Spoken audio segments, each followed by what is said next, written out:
परमेश्वर के नाम की स्तुति हो। मैं परमेश्वर का धन्यवाद करता हूँ इस समय के लिए, वचन से मनन करने के लिए परमेश्वर ने यह अवसर दिया। आप सभी को प्रभु यीशु के प्रेमी नाम से मेरा प्रेमी सलाम। आशा रखता हूँ कि आप अपने स्थानों पर, अपने जगहों पर सुरक्षित है और प्रभु की आत्मा अपनी कृपा में आपको चलाए जा रही है। हम आइए मिलकर प्रार्थना करें कि आज इस वचन के द्वारा प्रभु की आत्मा हम हर एक से बातचीत करें। स्वर्गीय पिता परमेश्वर, हम आपका धन्यवाद करते हैं इस समय के लिए, वचन से मनन करने के लिए आपने अवसर दिया। आपके नाम की हम महिमा करते हैं और धन्यवाद करते हैं कि अब तक आपकी कृपा में आपने हमें चलाया, हमारे ज़रूरतों को सब कुछ पूरा कर दिया। आज इस समय में हम प्रार्थना करते हैं वचन के द्वारा, आत्मा के द्वारा आप हम हर एक से बातचीत करें और अपनी महिमा को हमारे मध्य में प्रकट करें। हमारे जीवन को प्रभु आपके इच्छा के अनुसार जिस दिशा में आप हमें चलाना चाहते हैं उस ओर अगुवाई दे, चलाए। हम प्रार्थना करते हैं वचन के द्वारा हमारे जीवन प्रभु आपके सामने प्रकट हो जाए और प्रभु हमारे जीवन की सारी अशुद्धताएं दूर होकर प्रभु आपके आत्मा के द्वारा और प्रभु आपके बातचीत के द्वारा एक चंगाई और छुटकारा अनुभव होने के लिए हम विनती करते हैं। प्रभु जीवन के हर एक क्षेत्र के ऊपर आप अधिकार ले और आपकी महिमा प्रकट होने पाए, ताकि अनंत जीवन में प्रभु हम आपके साथ भागीदार हो सके और आनंद और उस विश्राम में हम भाग ले सके। धन्यवाद राजा, सभी परिस्थितियों को आपके हाथों में सौंपते हैं। कोई भी अंधकार की ताकतें या मानसिक रुकावटें या किसी प्रकार के नेटवर्क की किसी भी अड़चन ना होने पाए। हमारे श्रोताओं को आप चंगाई और अनुग्रह से भरपूर करें। ये प्रार्थना सुनने के लिए धन्यवाद, हमारे प्रभु यीशु के नाम से, आमीन। परमेश्वर के नाम की स्तुति हो। हम बाइबल के अंदर यीशु मसीह के कई सारे कार्यों के बारे में पढ़ते हैं। यीशु मसीह ने कैसे अद्भुत कार्यों को किया, कैसे चंगाइयों को किया और क्या बातों को सिखाया, उन सब के विषय में हम बाइबल में पढ़ते हैं। आज इस दिन में हम यीशु मसीह के उन कामों में से एक जो काम, जैसा बाइबल हमें बताता है और हम जो ये वचन पढ़ रहे हैं, पहला यूहन्ना उसका 3 अध्याय और 8वें कलम में दिया गया है, उस विषय में हम देखने जा रहे हैं। जैसा ये कलम कहता है, जो कोई पाप करता है वह शैतान की ओर से है, क्योंकि शैतान आरंभ ही से पाप करता आया है। परमेश्वर का पुत्र इसीलिए प्रकट हुआ कि शैतान के कामों का नाश करे। ये वचन जैसे हमें बताता है कि जो कोई पाप करता है वो शैतान की ओर से है, और शैतान के स्वभाव के बारे में बताया गया कि कैसे वो आरंभ ही से पाप करता आया है। परंतु परमेश्वर का पुत्र यानी कि यीशु मसीह इसीलिए हमारे मध्य में इस पृथ्वी में प्रकट हुए कि शैतान के कामों का नाश करे। शैतान के काम जो इंसान के ऊपर इस पृथ्वी के कई जगहों पर वे प्रकट दिखाई देते हैं, उन्हें नाश करने के लिए प्रभु यीशु प्रकट हुए हैं। इसे समझने के लिए आज इस दिन में हम वचन के जिस भाग को मनन करने जा रहे हैं वो मरकुस रचित सुसमाचार और उसके 5वें अध्याय में दिए गए एक घटना को हम देखेंगे। इस अध्याय के पहले कलम से लेके और 20 कलम तक में ये एक घटना दी गई है, जिसका टाइटल हिंदी बाइबल में दिया गया है, दुष्टात्मा ग्रस्त व्यक्ति को चंगा करना।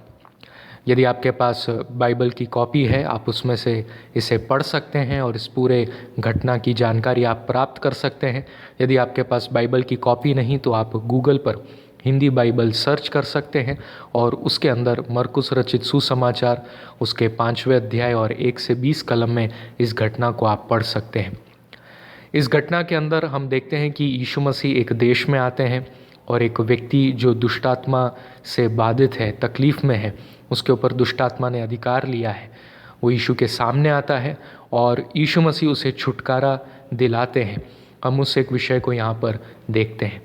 इस अध्याय के अंदर जिस बात के ऊपर हम मुख्य ध्यान देने जा रहे हैं वो इस मनुष्य के बारे में है जिसकी हालत बिल्कुल ही ख़राब और मुश्किल हालत में थी और कैसे वो छुटकारे को पाता है। आइए हम इस अध्याय को पढ़ेंगे, वचन दर वचन हम देखते जाए। मरकुस रचित सुसमाचार उसके 5वें अध्याय और पहले कलम से हम देखेंगे।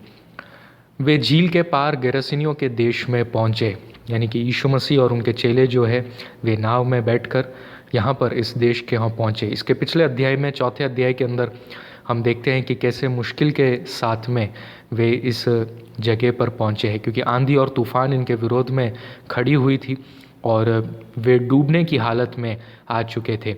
परंतु यीशु मसीह जो है आंधी और तूफान को डांटते हैं शांत कर देते हैं और वे लोग यहाँ पर इस पार में पहुँचते हैं। तो इस जगह में पहुँचने के लिए कई कठिनाइयों का उन्होंने सामना किया, यहाँ तक कि उनके जान तक जा सके इस प्रकार की एक मुश्किल हालत को शिष्यों ने देखा। परंतु यीशु मसीह को उन्होंने पुकारा। यीशु मसीह नाव के पिछली ओर में सोए हुए थे, उन्होंने यीशु को जगाया और यीशु ने इनके लिए एक अद्भुत कार्य वहाँ पर किया। जब ये लोग सोच रहे थे कि हम ख़त्म होने जा रहे हैं, यीशु मसीह उन्हें बचाते भी हैं, परंतु उन्हें एक प्रश्न भी रखकर पूछते हैं कि तुम्हारा विश्वास कहाँ गया। और जैसे हम इस मरकुस के इस 4 अध्याय के अंदर देखते हैं, यीशु मसीह उनसे प्रश्न पूछे, तुम क्यों डरते हो? क्या तुम्हें अब तक विश्वास नहीं? इसका मतलब कि यीशु मसीह इन्हें एक उद्देश्य के साथ में हर जगह लेकर जाते हैं। और जब मुसीबत इनके ऊपर इतनी भारी आ पड़ी कि पानी जो है वे नाव के अंदर भरने लगा और इन्हें ऐसा लगा कि अभी हम डूबकर ख़त्म होने जा रहे हैं, परंतु यीशु मसीह संसार में एक नाव में डूबकर मरने के लिए या नाश होने के लिए और जो उनके साथ में उन्हें साथ में नष्ट करने के लिए नहीं आए हैं, परंतु इंसान को उद्धार दिलाने के लिए आए हैं। यीशु की मृत्यु होनी है, परंतु वो जो मृत्यु है वो बलिदान के द्वारा होना है, किसी परिस्थिति या किसी प्रकार के कोई प्राकृतिक घटना में ख़त्म होने से नहीं है। इसीलिए यीशु मसीह उनसे ये प्रश्न पूछते हैं कि तुम क्यों डरते हो? क्या तुम्हें अब तक विश्वास नहीं? वे यीशु मसीह के साथ में और इन्हें विश्वास करना है कि जो यीशु मसीह करते हैं, जिस जगह लेकर जा रहे हैं, उन्होंने हमें अकेला नहीं छोड़ा है और जो उद्देश्य यीशु मसीह का इस संसार पर है वो उसे पूरा कर कर ही रहेंगे। तो यीशु मसीह और चेले जो है ये सारी मुसीबतों को पार करते हुए इस ओर यहाँ इस देश में आ पहुँचे। यहाँ इस प्रदेश में आने का उनका एक उद्देश्य है, इस व्यक्ति को जो अब वो मिलने जा रहे हैं उसे छुटकारा दिलाने के लिए। और जैसे कि हम इन घटनाओं में देख पा रहे हैं कि यीशु मसीह जब इस ओर आ रहे थे तो कैसे आंधी और तूफान ने उन्हें रोक दिया और उन्हें आंधी और तूफान को डांटना पड़ा। इसका मतलब हम ये समझ सकते हैं कि ये आंधी और तूफान परमेश्वर की ओर से नहीं था।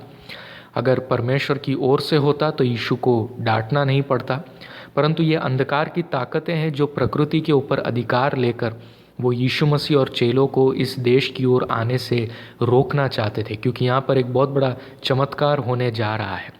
जीवन की कई परिस्थितियों में शायद हमारे सामने भी ऐसी कई विपत्ति आए जो परमेश्वर की ओर से नहीं परंतु अंधकार की ताकत की ओर से हो और हमें निराश कर कर डुबाने के विषय में हमें विचार में डाल दे। और कई बार हमारे अंदर प्रश्न आ सकता है, क्या परमेश्वर हमें इतनी दूर तक नाश करने के लिए लेकर आया? परंतु परमेश्वर की ओर देखे, यीशु मसीह की ओर देखे, विश्वास करें, आप विश्वास में थक ना जाए।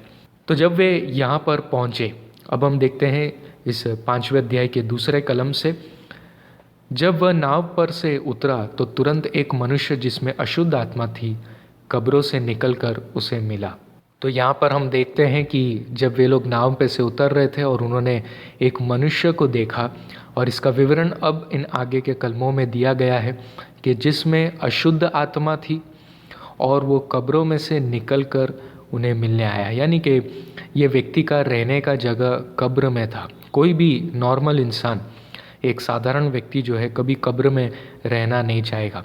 कब्रिस्तान में रहना यानी उस व्यक्ति की हालत उतनी बुरी हो चुकी है कि वो बाकी लोगों के बीच में रह नहीं सकता है। उसका खुद का घर बार उसे छोड़ चुका है। इस व्यक्ति के पास काम रोज़गार कुछ है नहीं और ये मानसिक रीति से एक ऐसे तनाव के अंदर पड़ चुका है कि अब ये कब्र में रहता है। कब्र एक ऐसी जगह है जहाँ कोई इंसान नहीं आता है, जहाँ कोई रहना नहीं चाहता है, तो जहाँ दुनिया में वो रह नहीं सकता है। इन अशुद्ध आत्माओं ने जो इसके ऊपर अधिकार पकड़ लिया है, कब्र में इसे लाकर डाल दिया है। कब्रिस्तान एक ऐसी जगह है जहाँ पर मरे हुए लोगों को गाड़ दिया जाता है और ये दुष्ट आत्माएं भी शायद यही चाहती कि इस मनुष्य को इस जगह के अंदर, इसके मानसिक विचारों को इस जगह के अंदर ऐसे बांध कर रखें कि केवल मृत्यु, दुर्गंध और निराशा और हार और अंत, ये सब बातों से इसका मन भरा रहे, ये कभी इसमें से बाहर निकलने ना पाए। कब्रों में जो मर चुके हैं, जो ख़त्म हो चुके हैं, जिनकी लाशों को गाड़ दिया गया है, वही जगह को बार बार देखते रहने से ये ख़त्म हो जाए, वे ये चाहते थे। हम एक चीज़ देखते हैं कि अशुद्ध आत्माएं इसे ख़त्म करना चाहती थी, पर इसे ख़त्म अब तक नहीं कर पाई। ज़रूर कुछ बात इसे पकड़े हुए थी और ये ख़त्म नहीं हुआ था अब तक। इसके पास कुछ तो अवसर रखा गया था जिस वजह से मनुष्य ख़त्म नहीं हो पाया, या अशुद्ध आत्मा इसके ऊपर ऐसी हावी नहीं हो पाई कि ये नाश की ओर जा सके। खैर, ये कब्रों में से निकल कर आया और उसके बाद तीसरे कलम में हम देखते हैं वह कब्रों में रहा करता था और कोई उसे साँकलों से भी न बांध सकता था। तो ये कब्रों में रहता था, और उस ज़माने के अनुसार अगर हम देखें यीशु मसीह के समय में कब्रों में रखा जाना, यानी कि जो लाशें होती थी उन्हें गुफाओं के अंदर रखा जाता था। इसके बारे में विवरण आप देख सकते हैं यूहन्ना उसके 11वें अध्याय के अंदर, जब हम लाजरस के विषय में पढ़ते हैं और यीशु मसीह के शव को भी जब कब्र में रखा गया तो उस ज़माने के कब्रिस्तान किस प्रकार होते थे उसका विवरण हम यहाँ पर देखते हैं। तो ये कब्रों में रहा करता था, लाशों को जो है वो जो इन पहाड़ के गुफाओं के अंदर रखा जाता था, वो कब्रों के अंदर रहता था। आप सोच कर देखें कि इसकी मानसिक स्थिति कैसी रही होगी कि ये लाशों के बीच में जो सड़ चुके होंगे, जो पड़े हुए होंगे और जो दुर्गंध रखते होंगे, और उनके ऊपर कैसे कीड़े और किस प्रकार से शरीर गलते होंगे, ये सब चीज़ों को वो देखता भी होगा, या उसे ये बातों के बारे में पता भी चल रहा होगा। और कब्रिस्तान के अंदर कुछ भी अच्छी चीज़ देखने के लिए नहीं है, वो वहाँ पर रहा करता था। और कई लोगों ने साँकलों से भी उसे बांधने की कोशिश की, परंतु उसे बांध कर नहीं रख पाते थे। यानी ये एक आज़ाद व्यक्ति था, पर इसकी आज़ादी जो थी वो कब्रों में, मृत्यु और अंत के बातों में सीमित रह चुकी थी। यानी छुटकारा तो इसके मन में या इसके विचार में कहीं पर भी नहीं है, इसके जीवन में कहीं पर भी आशा की कोई हालत नहीं है। आज़ादी कर कर शब्द है, साँकलों से बांधा नहीं गया है, परंतु वो आज़ादी भी इन कब्रों के बीच में है। चौथे कलम में ऐसा लिखा है, क्योंकि वह बार बार बेड़ियों और साँकलों से बांधा गया था, पर उसने साँकलों को तोड़ दिया और बेड़ियों के टुकड़े टुकड़े कर दिए थे, और कोई उसे वश में नहीं कर सकता था। ये वचन जैसा हमें बताता है कि बार बार बेड़ियों और साँकलों से इसे बांध दिया गया था, परंतु इसके पास कोई एक अलौकिक ताकत है जो जिस कारण से वो साँकलों को तोड़ देता था और बेड़ियों को तो टुकड़े टुकड़े वे कर देता था। इसकी ये प्रवृत्ति से ये समझ आता है कि ये अपने ताकत से ये नहीं कर पा रहा था, क्योंकि किसी भी इंसान को अगर बेड़ियों से और साँकलों से बांध दिया जाए तो कोई इंसान उसमें से छूटकर बाहर नहीं आ सकता, जब तक कि कोई दूसरा व्यक्ति उसके लिए उस चाबी को या उन बेड़ियों को खोलकर न दे। परंतु ये व्यक्ति के बारे में ऐसा लिखा गया, वो साँकलों को तोड़ देता था और बेड़ियों को तो टुकड़े टुकड़े वो कर देता। यानी इतनी ताकत ये दुष्ट आत्माओं ने इस इंसान के अंदर भर दी थी कि वो ऐसा कार्य कर पा रहे थे। इस इंसान के अंदर उतनी ताकत आ गई थी, ये दुष्ट आत्माओं ने उसके अंदर से ये कार्य करना शुरू किया, और इस वजह से कोई भी उसे वश में नहीं कर सकता था। इंसानों में ये संभव नहीं हो पा रहा था। कोई भी इंसान कोई भी प्रकार के ताकत का उपयोग कर सकते हैं। हम ऐसा समझ सकते हैं कि जब मरकुस हमें ये विवरण यहाँ पर दे रहे हैं तो वो समझाना चाह रहे हैं कि कितनी मेहनत इस व्यक्ति के ऊपर की गई और सबसे ताकतवर चीज़ इस पर लगाई गई, लेकिन फिर भी वो नियंत्रण में नहीं आ पा रहा था।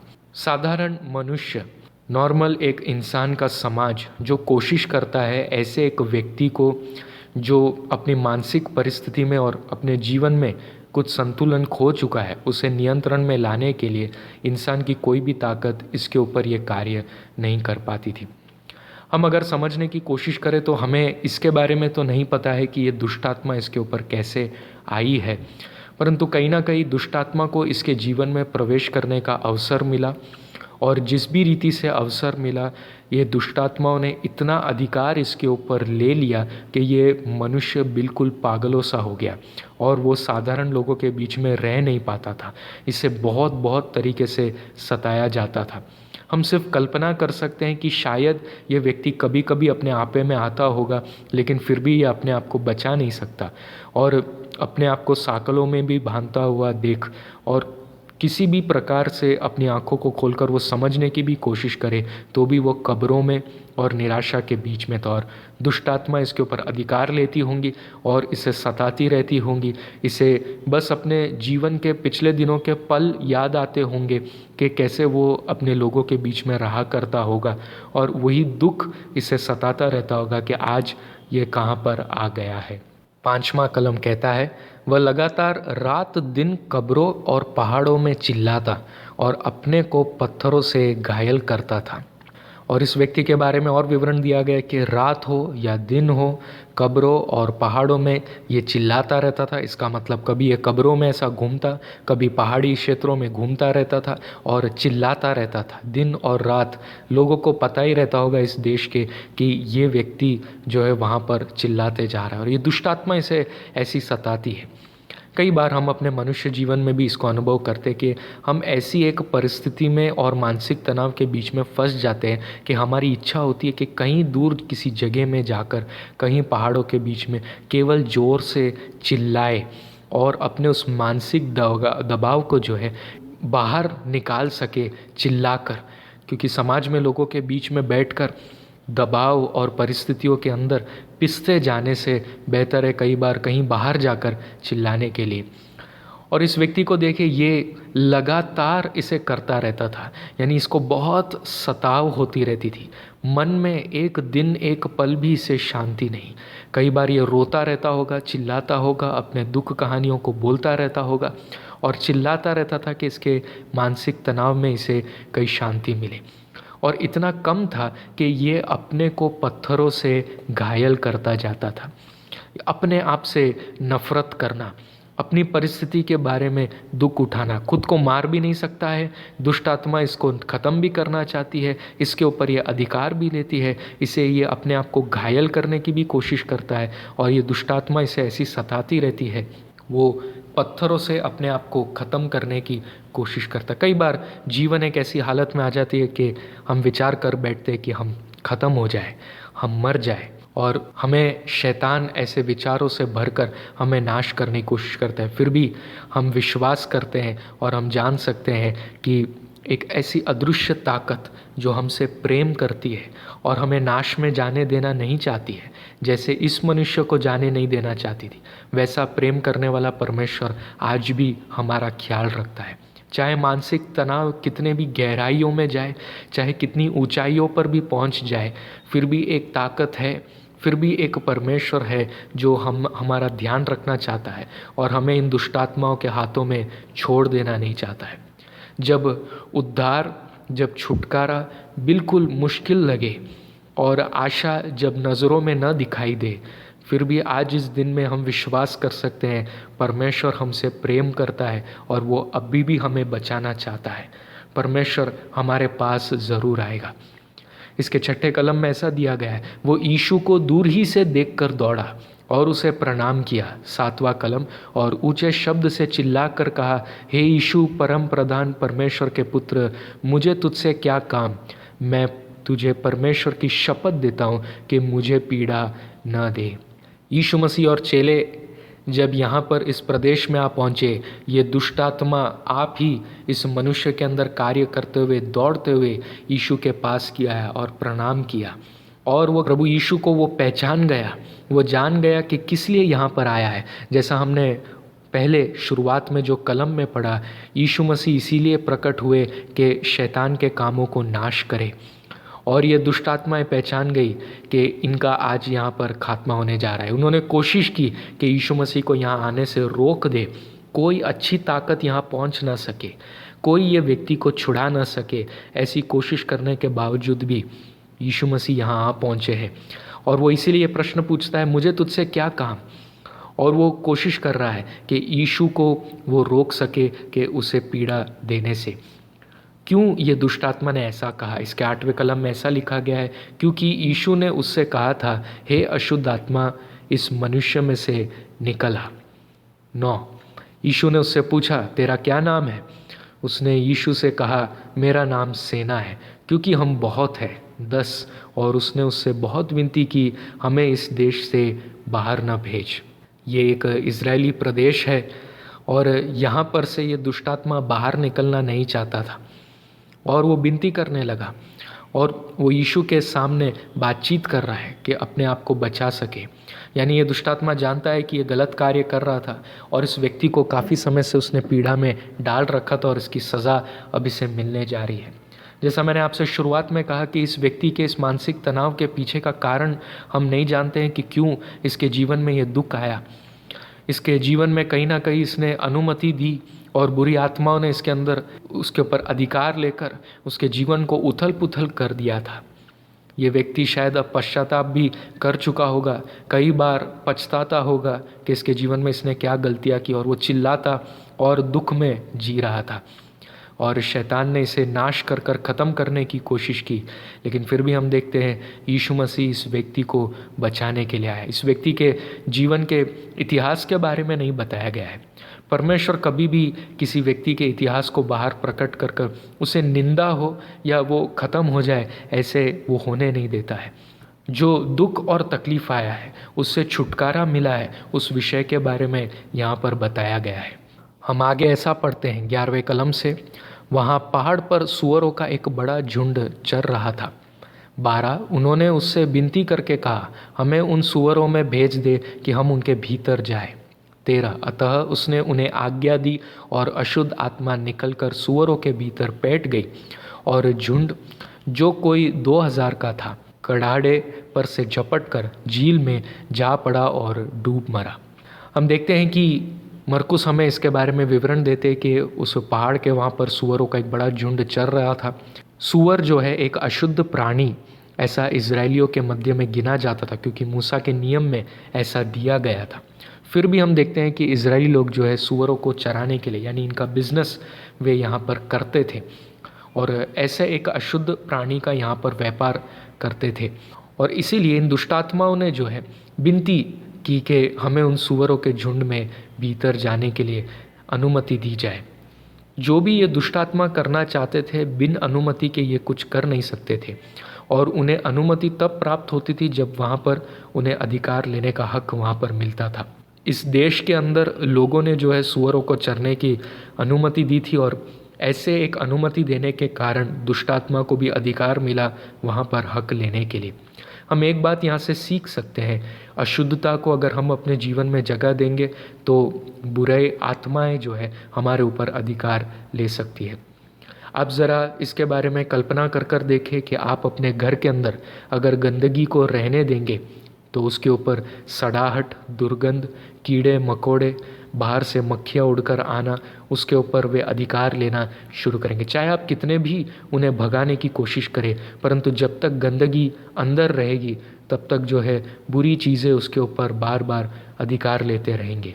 हम देखते हैं यहाँ पर इन दुष्टात्माओं ने विनती की और उन्होंने जो है वहाँ पर सुअरों के ऊपर अपना अधिकार दिखाकर वहाँ पर नाश करना शुरू किया। जब तक अशुद्धता हमारे मध्य में रहेगी, दुष्ट आत्मा बार बार उसे सताती रहेगी और नाश की ओर हमारे एक एक प्रयत्न, हमारे एक एक जो कोशिशें और व्यापार होंगे उसे बिगाड़ने की कोशिश करेंगी। बुरे चीज़ों के ऊपर हम निवेश नहीं करें और गंदगी को हमारे जीवन में हम पनाह न दें, जगह न दें, नहीं तो ये दुष्ट आत्माएँ, बुरी चीज़ें, बुरी आत्माएँ जो है उसे बिगाड़ने और नाश करने का अधिकार बार बार लेती रहेंगी। जिसके ऊपर से शायद हम मनोरंजन कर रहे हो, फ़ायदे उठा रहे हो, दुष्ट आत्मा उसे नाश कर कर बार बार हमें निराशा और नुकसान में डालती जाएगी। हम देखते हैं 14वें कलम में फिर ऐसा लिखा गया है, उनके चरवाहों ने भागकर नगर और गांव में समाचार सुनाया और जो हुआ था लोग उसे देखने आए। 15वां कलम, यीशु के पास आकर वे उसको जिसमें दुष्टात्मा थी अर्थात जिसमें सेना समाई थी कपड़े पहने और सचेत बैठे देखकर डर गए। 16, देखने वालों ने उसका जिसमें दुष्टात्मा थी और सुअरों का पूरा हाल उनको कह सुनाया। 17, तब वे उसे विनती कर कर कहने लगे कि हमारी सीमा से चला जा। हम देखते हैं कि इन सुअरों के जो चरवाहे थे वो नगर में दौड़ कर गए, सारा हाल कह सुनाया और वे यीशु के पास आकर और देखा कि जिसमें दुष्टात्मा थी और जिसमें सेना समाई थी उसे सचेत और सही हालत में देखकर वे डर गए। ये एक अजीब बात है देखने के लिए कि एक व्यक्ति छुटकारा पा चुका है और अपनी मानसिक परिस्थिति में सही एक मनसा में आ चुका है, फिर भी उसे सचेत देखते हुए लोग डर गए थे। और देखने वालों ने जिसके अंदर दुष्टात्मा थी उसे और सूअरों का हाल देखा, तो ये व्यक्ति छुटकारा पा चुका है, उस आनंद के जगह सूअरों का नुकसान देखकर उन्होंने ये प्रार्थना यीशु से की कि यीशु वहाँ से चले जाए। ये बड़ी अजीब बात है कि इंसान छुटकारे को देखकर उसे चाहने के जगह जो गंदगी पर मन लगाया और जिस उस बातों पर निवेश किया, उसकी ओर उस हाल को देखते हुए वो उसे देखकर यीशु को अपने से दूर करने के लिए इच्छा रखता है। हमारे जीवन में कभी इस प्रकार होने ना पाए कि संसार की गंदगी पर मन लगाकर और जब उसका नुकसान होते हुए देखें तो हम यीशु को दूर होने के लिए कह दें, परंतु जब छुटकारे को देखें तो हम छुटकारे के लिए मांग करें। और हम फिर आगे देखते हैं 18वें कलम में ऐसा लिखा है, जब वह नाव पर चढ़ने लगा और वह जिसमें पहले दुष्टात्माएं थी उससे विनती करने लगा, मुझे अपने साथ रहने दे। 19 परंतु उसने उसे आज्ञा न दी और उससे कहा, अपने घर जाकर अपने लोगों को बता कि तुझ पर दया कर कर प्रभु ने तेरे लिए कैसे बड़े काम किए हैं। 20 वह जाकर दिकापुलिस में इस बात का प्रचार करने लगा कि यीशु ने मेरे लिए कैसे बड़े काम किए, और सब लोग अचंभा करते थे। ये वचन ऐसा कहता है कि यीशु और चेले वहाँ से निकल ही रहे थे, तब ये व्यक्ति ने विनती की कि यीशु के साथ में रहने के लिए। हो सकता है ये व्यक्ति एक ऐसे विचार के साथ में था कि मेरा जीवन ऐसे एक मानसिक तनाव और दुख और क्लेशों के मध्य में था, बेहतर है कि अब मैं इन जगह में से बाहर निकल सकूं, क्योंकि लोगों ने उसे त्याग दिया था और शर्मिंदगी के साथ वो जी रहा था। वो सोच रहा होगा कि कैसे लोग उसे बांधा करते थे और ये लोग कैसे उसे नफ़रत करते थे और उसे छोड़ चुके थे, और उसके घर वालों ने भी उसका साथ छोड़ दिया होगा। अब उन्हीं लोगों के पास वापस जाने का क्या अर्थ है। और वो यीशु से विनती करता है कि मुझे अपने साथ रहने दे, परंतु यीशु मसीह ने उसे आज्ञा नहीं दी और उसे एक दूसरी बात कही कि अपने घर जाकर अपने लोगों को ये बताने के लिए कि कैसे प्रभु ने उस पर दया की है और कैसे बड़े काम किए हैं। जिन परिस्थितियों से वो बाहर निकलना चाहता था, यीशु ने उसे वापस वहीं जाने के लिए कहा और अपने लोगों से इस बात को कहने के लिए कहा कि कैसे दया इस पर की गई है। सच में बहुत ही बड़ी एक दया इस व्यक्ति के जीवन के ऊपर की गई है। एक बहुत ही असंभव परिस्थिति में जब वो फंस पड़ चुका था और बिल्कुल सताव और तनाव के बीच में पड़ा हुआ था, और इसे बचाने के लिए आने वाले यीशु मसीह को भी रोकने की कोशिश दुष्टात्माओं ने की, उसके बावजूद भी यीशु मसीह पहुँचे और इसे बचा लिया गया। इस दया को वो कैसे भूल सकता है। और ज़रूर इसके अंदर एक अच्छी इच्छा रही होगी कि यीशु मसीह, अब तक तो मैंने मेरा जीवन इस दुनिया में अपने लोगों में और अपने देश में बिताया, परंतु अब मैं आपके लिए जीना चाहता हूँ और आपके साथ वक्त बिताना चाहता हूँ। परंतु यीशु मसीह उसे कहते हैं कि परमेश्वर की बढ़ाई और बड़े बड़े कामों के बारे में अपने लोगों के बीच में बताए। कि इन लोगों ने तो यीशु को त्याग दिया और प्रार्थना की कि वे वहाँ से चले जाए, परंतु यीशु ने इस व्यक्ति को आज्ञा दी कि इसके पास ये अनुमति है कि इस देश में रह सके, तो वो जाकर परमेश्वर के बारे में लोगों को बताए। हम देखते हैं कि यहाँ पर दो प्रकार की प्रार्थना यहाँ पर मनुष्य के द्वारा की गई। एक झुंड है जो प्रार्थना कर कर कहती है कि यीशु आप हमारे यहाँ से चले जाए, क्योंकि जो बुराइयाँ थी, जिन चीज़ों को वो चाहते थे, उन चीज़ों का नुकसान हो गया और वो छुटकारे को नहीं स्वीकार करना चाहते थे। दुखद बात यह है कि यीशु ने उनकी प्रार्थना सुन ली और वहाँ से चले गए। इनका मन जो है वो बुराई में लगा हुआ था, इस वजह से वे फंसे रह गए। परंतु ये व्यक्ति अच्छे मन के साथ में यीशु से प्रार्थना करता है और इसके इस अच्छे मन को एक सही उद्देश्य और लक्ष्य देते हुए यीशु मसीह उसे सही आज्ञा देते हैं। हम सही आज्ञाओं को कैसे पा सकते हैं? जब हम यीशु के साथ रहने की मनसा तक पहुंच जाए तो यीशु मसीह हमें सही उद्देश्य और लक्ष्य बताकर हमें उसकी ओर बढ़ने के लिए आज्ञा देते हैं। इस व्यक्ति का जीवन कैसा हो गया? उसके 20वें कलम में ऐसा लिखा गया है, वह जाकर दिकापुलिस में, दिकापुलिस का अर्थ यह है कि 10 शहरों का एक झुंड में इस बात का प्रचार करने लगा कि यीशु ने मेरे लिए कैसे बड़े काम किए, और सब लोग अचंभा करते थे।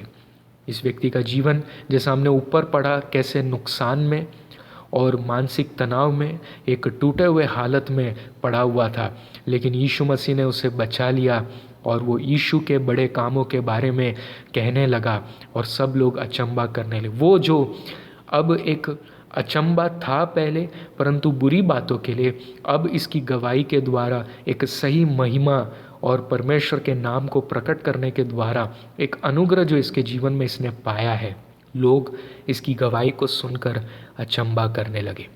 मेरे प्रिय भाई और बहनों, जब हम इस घटना को पढ़ते हैं, ये घटना हमारे लिए एक आशा का संदेश है। इस व्यक्ति के बारे में सोच कर देखे, इसका दिन कैसे गुजरता था, ये रात में कैसे रहता था, इसके रहने का स्थान कैसा था, इसका इतिहास कैसा था और लोगों ने इसे कैसे त्याग दिया था और दुष्टात्माओं ने इसे ऐसे अधिकार में दबाए रखा था कि ये बड़े मानसिक तनाव के बीच में पड़ा हुआ था।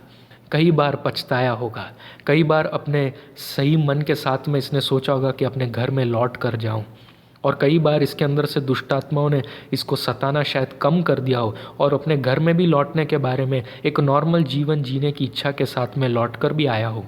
लेकिन फिर जब दुष्टात्मा इसके ऊपर अधिकार पाते थे तो ये फिर सताया जाता, फिर तकलीफ़ में पड़ता, लोग इसे बाहर फेंक देते होंगे। इसे साकलों से भी बांधने की कोशिश की, बेड़ियों से भी बांधने की कोशिश की। इसके ऊपर एक कंट्रोल, मनुष्य रीति से सांसारिक एक फिजिकल कंट्रोल इसके ऊपर लाया गया होगा, लेकिन फिर भी ये तोड़कर उसमें से बाहर आता। और इसके पास अब एक ही चीज़ रह गया, कब्रों में रहता, निराश और अंत और मृत्यु और दुर्गंध और हार और पराजय के बीच में रहता है। परंतु आज हमारे लिए घटना एक उदाहरण बन जाए कि चाहे कितने भी नरक के एक अवस्था में, एक बुरी हालत में दुष्टात्माएं हमें इस पृथ्वी के अंदर मानसिक तनावों में डाल कर रखे, जब हम अपने जीवन के बारे में सोच कर देखें कि मैं एक नरक जैसा जीवन जी रहा हूँ, जब हम आशा हमारे नज़रों में कहीं पर भी दिखाई न दे, जब हम त्याग दिए जाए और छुटकारा तो असंभव सा दिखाई दे, फिर भी आप विश्वास कर सकते हैं यीशु आपको छुड़ाने के लिए आएगा। जैसा हमने शुरू में इस वचन को पढ़ा कि पाप करने वाला वो तो शैतान की ओर से और शैतान आरंभ ही से पाप करता आया है, परंतु प्रभु यीशु इसीलिए प्रकट हुआ कि शैतान के कामों को नाश करे। यीशु मसीह इसीलिए आया मेरे प्रिय भाइयों और बहनों कि शैतान जो हमें सताना चाहता है, हमें नाश करना चाहता है, हमें कुचल कर मृत्यु के हाथ सौंप देना चाहता है, यीशु मसीह हमें बचाने के लिए, चाहे वो आंधी तूफानों को शैतान खड़ा करवाने की कोशिश करे, फिर भी यीशु मसीह पार करके वो आएगा, वो हमें छुड़ाएगा। एक और वचन आपके सामने रखना चाहता हूँ। प्रेरितों के काम उसके 2 अध्याय और 21वें कलम में ऐसा लिखा गया है। ये योएल भविष्यवक्ता के द्वारा दिया गया एक भविष्यवाणी है, और जो कोई प्रभु का नाम लेगा वो उद्धार पाएगा। आज इस दिन में आपके पास ये नाम है, यीशु का नाम, और आप एक बंधन में पड़े हुए हो सकते हैं, ऐसे अनुभव के मध्य में हो, परंतु ये नाम आपको छुड़ा सकता है, वो नाम आपको बचा सकता है।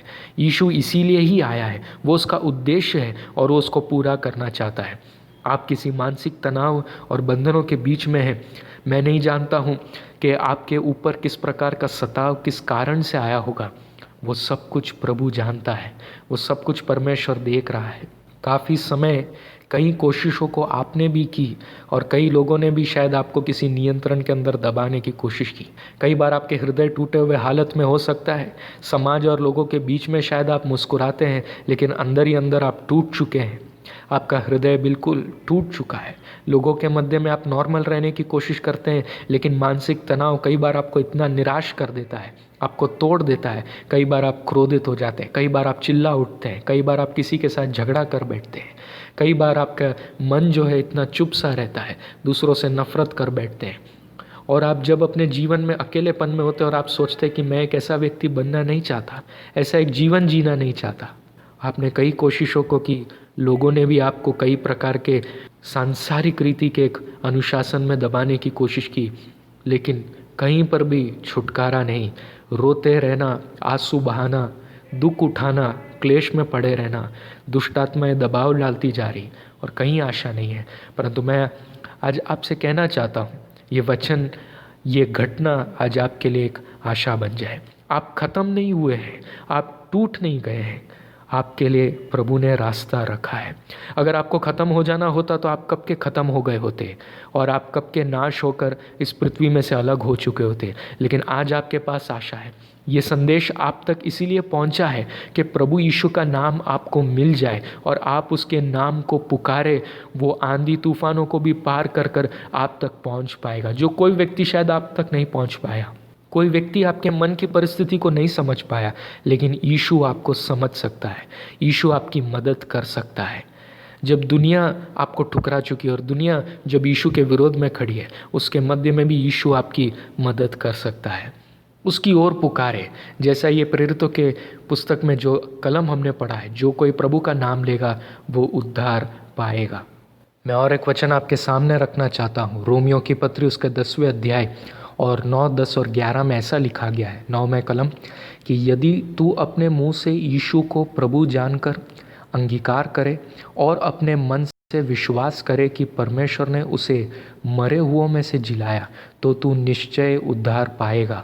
10, क्योंकि धार्मिकता के लिए मन से विश्वास किया जाता है और उद्धार के लिए मुंह से अंगीकार किया जाता है। 11वां कलम, क्योंकि पवित्र शास्त्र यह कहता है, जो कोई उस पर विश्वास करेगा वह लज्जित ना होगा। मेरे भाई और बहनों, ये वचन आपके लिए प्रेरणा बनने पाए कि यीशु मसीह आपके लिए कैसे छुटकारा बन सकता है। अपने आप को सौंप दीजिए, प्रभु आपके लिए मार्ग खोलेंगे।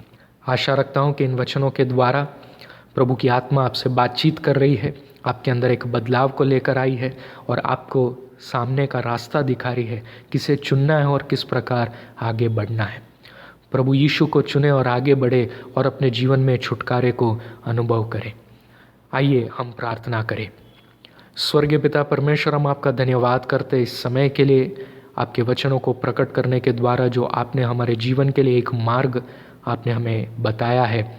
हम प्रार्थना करते हैं हम सभी लोगों के लिए, हमारे सभी श्रोताओं को आपके हाथों में सौंपते हैं। उन सभी से जो आपने बातचीत किया है प्रभु, हम प्रार्थना करते हैं कि इन असंभव परिस्थितियों में जब कहीं से भी छुटकारा दिखाई न दे रहा होगा और आशा नज़रों में कहीं पर भी नहीं है, आज इस दिन में इनके लिए एक अद्भुत कार्य हो जाए।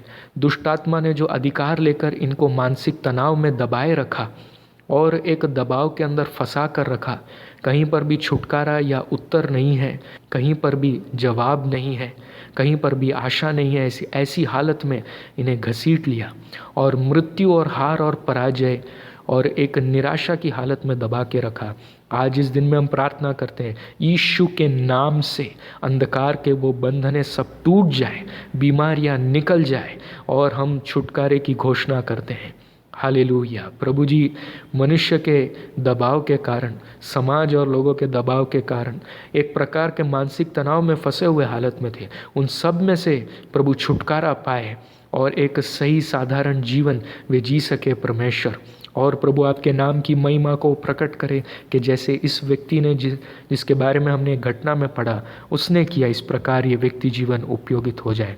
प्रभु आपने उन्हें नाश होने नहीं दिया है, हमारे श्रोताओं को आपने ख़त्म होने नहीं दिया है, क्योंकि उनके जीवन के लिए अभी भी आशा है और वे आगे बढ़ सकते हैं। इन्हें आपके हाथों में सौंपते हैं प्रभु जी। आपके नाम को उन्होंने जान लिया प्रभु यीशु, आपके कार्यों को उन्होंने पहचान लिया है। हम प्रार्थना करते हैं इनके अंदर अब विश्वास उत्पन्न हो और अपने छुटकारे की घोषणा करें। वे क्लेम करें कि हमारे लिए ये छुटकारा पॉसिबल है, हमारे लिए संभव है और हमारे लिए प्रभु यीशु आए हैं ताकि शैतान के कामों को वे नाश कर सके। इसी समय में ये छुटकारा अनुभव करें प्रभु जी। और प्रभु आपके साथ जुड़कर, आपके आज्ञाओं को सुनकर, जैसा प्रभु आपने इस घटना के अंदर इस व्यक्ति को आज्ञा दिया, वैसे आज्ञाओं को सुनते हुए मानकर प्रभु आपकी महिमा को इनके जीवन के द्वारा प्रकट होने के लिए ऐसा अनुभव वे प्राप्त करें, इनका भविष्य आशीषित हो जाए, हम प्रार्थना करते हैं। स्वर्गीय पिता, आपकी इच्छा को पूरी करने के लिए हमें पवित्र आत्मा के द्वारा आप सिखाएं और हमें प्रभु यीशु के दूसरे आगमन के लिए आप हमें तैयार करें। आपने हमारी ये प्रार्थना सुनी, इसलिए धन्यवाद। हमारे प्रभु यीशु के नाम से आमेन। परमेश्वर आपको आशीषित करे। धन्यवाद।